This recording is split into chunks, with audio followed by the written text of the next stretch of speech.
Shalom saudara yang dikasihi Tuhan Yesus, selamat malam dan salam sejahtera bagi saudara semua. Saya menyapa bagi saudara yang ada di Indonesia dari Sabang sampai Merauke, baik yang di kota maupun yang di desa, dan saudara yang ada di Malaysia, di Sabah, di Sarawak, Kuala Lumpur, di Singapura, dan dimanapun berada. Senang sekali kembali menjumpai saudara pada saat ini. Kiranya damai sejahtera dan sukacita dari Roh Kudus melimpah dalam hati dan kehidupan saudara semua, dan kiranya saudara semua dalam keadaan sehat selalu. Selamat datang kembali di Pokok Anggur bersama saya Yosia Krispianto. Mari saudaraku, sebelum kita bersama-sama merenungkan firman Tuhan, mari kita bersatu di dalam doa. Bapa di surga, Bapa yang baik, yang penuh dengan kasih karunia, Bapa yang kami muliakan, di dalam nama Tuhan Yesus, kami mengucap syukur oleh karena pertolongan dan penyertaan-Mu di sepanjang hari ini, sehingga kami boleh dimampukan Tuhan untuk melewati hari ini, melakukan tugas dan tanggung jawab kami serta aktivitas kami. Itu semua karena berkat pertolongan Tuhan. Pada saat ini kami kembali rindu untuk merenungkan firman-Mu. Berbicaralah kepada kami ya Tuhan, urapi kami dan jamah hati kami, sehingga kami memahami maksud firman Tuhan. Terima kasih ya Tuhan. Kami siap merenungkan firman-Mu hanya di dalam nama Tuhan Yesus. Kami berdoa. Amin. Baik saudara, kita akan membaca bersama-sama di dalam Roma 5 ayat yang ke-1. Sebab itu, kita yang dibenarkan karena iman, kita hidup dalam damai sejahtera dengan Allah oleh karena Tuhan kita, Yesus Kristus. Puji Tuhan. Saudaraku, setiap orang di dunia selalu mencari damai sejahtera, tetapi tidak bisa memperolehnya. Semakin mendekat kepada damai itu, yaitu damai yang hanya ditemukan di dalam Yesus Kristus, semakin iblis menarik mereka menjauh. Iblis membutakan mereka dengan berbagai doktrin teoritis yang dibuat manusia. Tetapi syukur puji Tuhan untuk kasih Tuhan, kita, orang-orang Kristen, orang-orang yang percaya, menemukan damai sejahtera melalui Yesus Kristus. Hari-hari ini dunia masih mencari suatu kedamaian. Seolah-olah dunia sedang berlari menuju ke suatu kondisi yang lebih baik dalam setiap aspek yang menyangkut kedamaian. Tetapi sebenarnya manusia tidak tahu bahwa jalan untuk menerima damai yang sejati atau damai yang sesungguhnya yang telah Allah berikan kepada mereka adalah melalui Yesus Kristus. Paulus berkata, dan jalan damai tidak mereka kenal, rasa takut kepada Allah tidak ada pada orang itu. Kita harus berusaha untuk suatu kedamaian, saudara. Tapi Tuhan berkata, kamu akan mendengar deru perang atau kabar-kabar tentang perang. Namun berawas-awaslah, jangan kamu gelisah, sebab semuanya itu harus terjadi. Tetapi itu belum kesudahannya. Sebab bangsa akan bangkit melawan bangsa dan kerajaan melawan kerajaan. Akan ada kelaparan dan gempa bumi di berbagai tempat. Manusia tidak bisa menciptakan kedamaian dengan usaha sendiri. Damai sejahtera dapat dialami hanya ketika kita menerima pengampunan Allah dan dipulihkannya hubungan kita dengan Dia melalui darah Kristus. Dengan cara ini, kita dapat memiliki hubungan harmonis dengan Allah Bapa kita. Tanpa pencurahan darah Kristus di kayu salib, tidak akan ada damai Tuhan.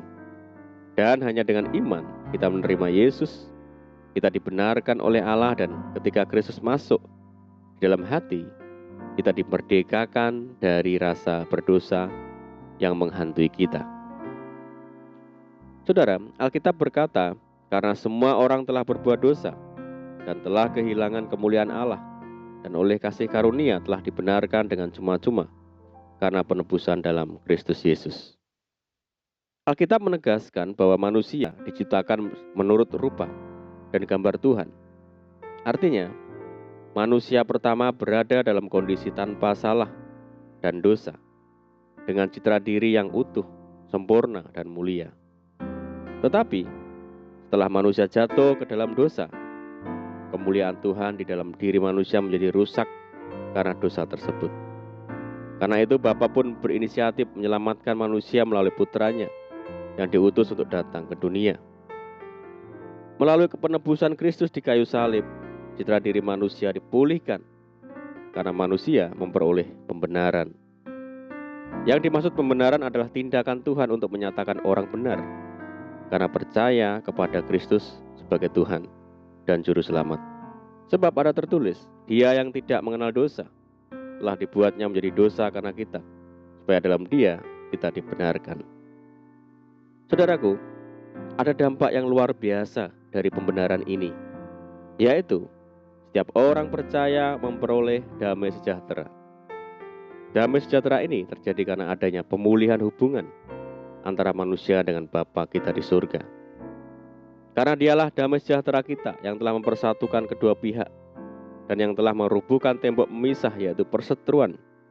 Sebab dengan matinya sebagai manusia, Ia telah membatalkan hukum Taurat dengan segala perintah dan ketentuannya untuk menciptakan keduanya menjadi satu manusia baru di dalam dirinya, dan dengan itu mengadakan damai sejahtera.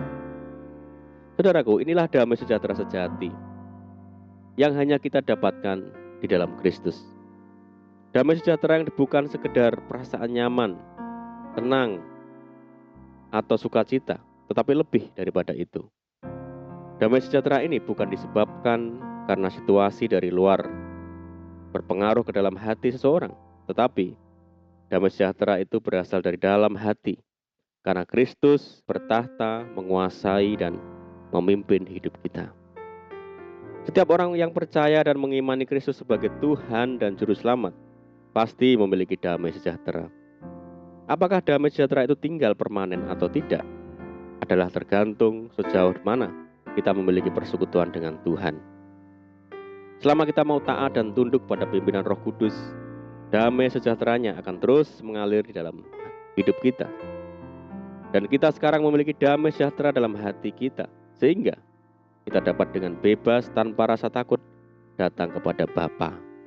Mari saudara, kita selalu bangun persekutuan kita dengan Tuhan, karena dari situlah akan selalu terpancar damai sejati dari Tuhan bagi kita. Amin, puji Tuhan. Mari kita berdoa. Bapa di surga, Bapa yang baik, Bapa di dalam nama Tuhan Yesus, terima kasih buat firman-Mu, terima kasih buat kasih-Mu yang besar bagi kami ya Tuhan. Tuhan yang sudah membenarkan kami saat kami percaya kepada Tuhan, membawa kami untuk memiliki damai sejati dari Tuhan, bahwa kami untuk senantiasa bersekutu dengan Tuhan, sehingga damai dari Tuhan terpancar selalu dalam hidup kami. Terima kasih ya Tuhan. Saat ini kami berdoa bagi saudara kami semua yang mendengar program ini yang di Indonesia, dari Sabang sampai Merauke, yang di Malaysia dan dimanapun berada. Yang sakit Tuhan sembuhkan di dalam nama Tuhan Yesus. Yang hidup dalam kesulitan persoalan, mari Tuhan berkati, pulihkan hidup mereka. Tuhan memberkati mereka dalam rumah tangga, dalam pekerjaan dan usaha, dan apapun yang dikerjakan. Berdoa bagi saudara kami yang hidup dalam belenggu dosa, Tuhan lepaskan di dalam nama Tuhan Yesus. Berdoa bagi bangsa kami Indonesia saat ini menghadapi pandemi dan permasalahan yang lainnya. Tuhan tolong berikan belas kasihan Tuhan bagi bangsa kami, pulihkan negeri kami ya Tuhan. Terima kasih Tuhan, ini doa kami percaya Tuhan mendengar segala seruan doa kami. Hanya di dalam nama Tuhan Yesus kami berdoa. Amin. Puji Tuhan saudara, kita sudah berdoa. Saya percaya saat ini kita dikuatkan. Mari kita tetap semangat dalam Tuhan, tetap berdoa, bersukacita senantiasa, sebab di dalam Tuhan kita sanggup melakukan segala perkara. Selamat malam dan selamat beristirahat. Doa saya menyertai saudara semua. Tuhan Yesus memberkati. Haleluya.